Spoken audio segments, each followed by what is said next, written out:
Welcome to 108 news Telugu బులెటిన్ల ముందుగా headlines. PM Kisan నిధులను విడుదల చేసిన మోదీ, రైతుల ఖాతాలో 20,000 కోట్ల జమ.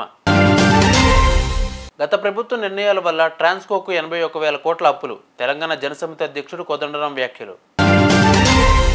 టచ్లో ఎన్డీఏ కూటమి నేతలు, రాహుల్ సంచలన వ్యాఖ్యలు. ఏటీసీలకు ఐటీఐల అప్గ్రేడ్, మల్లేపల్లి ఐటీఐలో రేవంత్ రెడ్డి శంకుస్థాపన. ఉత్తరాదిలో దంచుకొడుతున్న ఎండలు, పలు రాష్ట్రాలకు ఐఎండీ రెడ్ అలర్ట్. జూనియర్ కళాశాలల్లో పాఠ్యపుస్తకాల పంపిణీపై హరీష్ రావు సంచలన ట్వీట్. రైతులకు చేయూతనందించేందుకు కేంద్రం పీఎం కిసాన్ సమ్మాన్ నిధి పేరిట ఏడాదిలో 3 విడతలుగా ఆర్థిక సాయం అందిస్తున్న సంగతి తెలిసిందే. మొత్తం 6,000 అందిస్తుండగా ఒక్కో విడతలో 2,000 చొప్పున అందిస్తున్నారు. తాజాగా ప్రధాని నరేంద్ర మోడీ నేడు పీఎం కిసాన్ నిధులను విడుదల చేశారు. ఉత్తరప్రదేశ్లోని తన నియోజకవర్గం వారణాసిలో జరిగిన ఓ కార్యక్రమంలో మోదీ ఈ నిధులను రైతుల ఖాతాల్లో బదిలీ చేశారు. మొత్తం 9.26 కోట్ల మంది రైతుల ఖాతాల్లోకి 20,000 కోట్లను జమ చేశారు. పీఎం కిసాన్ సమ్మాన్ నిధి ప్రారంభించినప్పటి నుంచి ఇప్పటి వరకు రైతుల బ్యాంక్ ఖాతాలకు 3.24 కోట్ల జమ చేశారని కేంద్ర వ్యవసాయ శాఖ మంత్రి శివరాజ్ సింగ్ చౌహాన్ వెల్లడించారు. గత బీఆర్ఎస్ ప్రభుత్వం తొందరపాటు చర్యల వల్ల ట్రాన్స్కో జెన్కోలకు 81,000 కోట్ల అప్పులు అయ్యామని తెలంగాణ జనసమితి అధ్యక్షుడు కోదండరాం అన్నారు. గత ఏడాది వరదలు వస్తే భద్రాద్రి ప్లాంటులో విద్యుత్ ఉత్పత్తిని నిలిపివేయాల్సి వచ్చిందన్నారు. భద్రాద్రి యాదాద్రి పవర్ ప్లాంట్ ఛత్తీస్గఢ్ విద్యుత్ కొనుగోలు వ్యవహారంపై జస్టిస్ నరసింహారెడ్డి కమిషన్ విచారణ జరుపుతోంది. ఇందుకోసం హైదరాబాద్లోని బీఆర్కే భవన్లోని కమిషన్ కార్యాలయానికి కోదండరాంతో పాటు విద్యుత్ శాఖ అధికారి రఘు వచ్చారు. వారిద్దరి నుంచి కమిషన్ వివరాలు అడిగి తెలుసుకుంది. అనంతరం కోదండరాం మీడియాతో మాట్లాడుతూ ప్రజా సంక్షేమం కోసం ప్రభుత్వం తన అధికారాన్ని ఉపయోగించాలన్నారు. అభివృద్ధి అంటే ఒకరిద్దరికి లాభం చేయడం కాదన్నారు. గత ప్రభుత్వం తీసుకున్న నిర్ణయాలన్నింటినీ సమర్థించుకునే ప్రయత్నం చేస్తున్నారని ఆయన చెప్పారు. ఎన్డీఏ కూటమిలోని నేతలు కొంతమంది తమతో టచ్లో ఉన్నారని కాంగ్రెస్ పార్టీ అగ్రనాయకుడు రాహుల్ గాంధీ వెల్లడించారు. ఓ ఇంగ్లీష్ పత్రికకు ఇచ్చిన ఇంటర్వ్యూలో ఆయన మాట్లాడుతూ నరేంద్ర మోడీ నేతృత్వంలోని కూటమి ప్రభుత్వం మనుగడ కోసం ఇబ్బంది పడే అవకాశం ఉందన్నారు. కూటమి బలహీనంగా ఉందని, కాబట్టి ఏ చిన్న సమస్య తలెత్తినా ప్రభుత్వం కూలిపోవచ్చని సంచలన వ్యాఖ్యలు చేశారు. ప్రధాని మోదీ విద్వేషాలను వ్యాప్తి చేసి ఫలితాలను పొంది ఉండవచ్చునని ఆయన పేర్కొన్నారు. కానీ ఈసారి ప్రజలు ఆ ఆలోచనను తిరస్కరించారని పేర్కొన్నారు.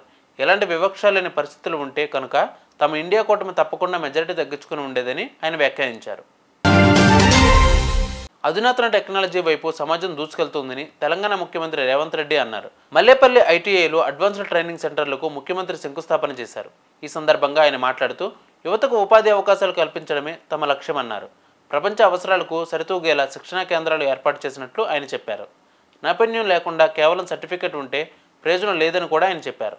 మారిన పరిస్థితులకు అనుగుణంగా యువతకు తీర్చిదిద్దేందుకు ఏటీసీలు ఏర్పాటు చేశామన్నారు. ప్రైవేటు రంగంలోని ఇతర ఉద్యోగాలు అందిపుచ్చుకోలేని పరిస్థితి నెలకొందన్నారు. సాంకేతిక నైపుణ్యం ఉంటే ప్రభుత్వ ఉద్యోగాల వైపు మాత్రమే చూడాలని పేర్కొన్నారు. ఈ కార్యక్రమంలో మంత్రులు శ్రీధర్ బాబు, పొన్నం ప్రభాకర్ తదితరులు పాల్గొన్నారు. తెలంగాణ రాష్ట్రాన్ని సాధించిన యువతీ యువకులకు, విద్యార్థి నిరుద్యోగులకు ఉద్యోగ ఉపాధి అవకాశాలు కల్పించడమే మా ప్రభుత్వం యొక్క లక్ష్యము, మా ప్రభుత్వం యొక్క లక్ష్యము. ఆ లక్ష్యంతోనే మా ప్రభుత్వం ఏర్పడిన వెంటనే ప్రజాపాలనలో భాగంగా రాష్ట్రం నలుమూలలో ఉన్న ప్రభుత్వ ఐటీఐలు అన్నిటిని కూడా వాటిని వివరాలు తెప్పించి ఈనాడు ఆ ఐటీఐలు నిరుపయోగంగా మారి విద్యార్థులు అందులో చేరకపోవడమే కాదు, అక్కడ నేర్పిస్తున్న ఏ నైపుణ్యం కూడా వాళ్ళకు ఉద్యోగ ఉపాధి అవకాశాలు కల్పించలేని పరిస్థితి. సమాజం అధునాతనమైన టెక్నాలజీ వైపు వేగంగా పరిగెడుతుంటే ఇంకా 40-50 సంవత్సరాల క్రితం మొదలుపెట్టిన విధానాలనే మనము విద్య రూపంలో, సాంకేతిక నైపుణ్య రూపంలో వాళ్ళకి నేర్పిస్తే వాళ్ళు అది నేర్చుకొని సర్టిఫికెట్ తీసుకొని ప్రపంచంతో పోటీ పడడానికి వస్తే వాళ్ళు నేర్చుకున్న నైపుణ్యం అంతా అసలు ఏమాత్రం ఈ కాలానికి సరిపోకుండా అవుట్ ఆఫ్ సిలబస్ అయిపోయి, అవుట్ ఆఫ్ ఫోకస్ అయిపోయే పరిస్థితి ఉంది. దేశంలో ఎన్నడూ లేని విధంగా ఈ ఏడాది వేసవి ఉష్ణోగ్రతలు ఠారెత్తిస్తున్నాయి. ఉత్తరాదిలో ఎండలు దంచుకొడుతున్నాయి. ఋతుపవనాలు ముందుగానే దేశంలోని ప్రవేశించిన కొన్ని ప్రాంతాలకు విస్తరించాయి. వారం రోజులుగా ఇవి నెమ్మదించాయి. దీంతో వర్షాలు ఆశించిన మేర కురవక ఎండలు మండిపోతున్నాయి. మరో వారం పాటు ఇదే పరిస్థితి ఉంటుందని నిపుణులు అభిప్రాయపడుతున్నారు. దేశ రాజధాని ఢిల్లీ పరిసరాలతో పాటు ఉత్తరప్రదేశ్, హర్యానా, పంజాబ్, ఉత్తరాఖండ్, జమ్మూ కాశ్మీర్ ప్రస్తుతం భారీగా ఉష్ణోగ్రతలు నమోదవుతున్నాయి. ఈ నేపథ్యంలో ఢిల్లీ సహా ఆయా రాష్ట్రాలకు ఐఎండీ రెడ్ అలర్ట్ ప్రకటించింది.